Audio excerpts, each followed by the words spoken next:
My name is Yakin Ertürk. I'm a board member of Women's Learning Partnership, and I'm also coordinating the family law reform project with respect to the research component in 11 countries. Yes, the project between International Development Research Center and Women's Learning Partnership aims to have a campaign to reform family laws that are discriminatory towards women. And it's a fairly large project with several components, advocacy being a major component. But it also has a research component based on 11 case studies, which I'm engaged in. And on the basis of the results that we get from the 11 case studies, WLP will develop a global campaign. It's a Turkish civil code reform took place in, the new reform law was adopted in 2003.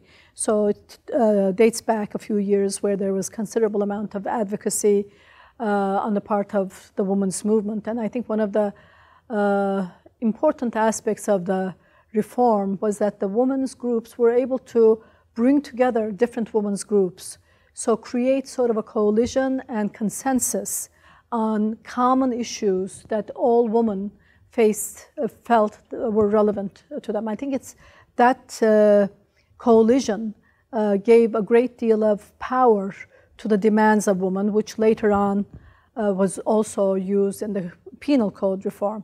But one of the most important changes, I think, from my perspective, was that in the property regime of the new civil code, because the new civil code recognizes an equal partition of marital assets, no matter who actually earned them at the time of divorce. So this is a recognition of women's unpaid labor, which is so important for so many women who work hard in the home but don't actually bring paid contributions. And when they get divorced, since all the property earned during marriage is generally registered under the husband's name, women end up in destitute. If the political system is supportive, then it becomes much easier to pass the reforms. For example, Morocco is one country that I'm thinking of. They had a reform adopted in 2003. But there was political support for the women's groups who were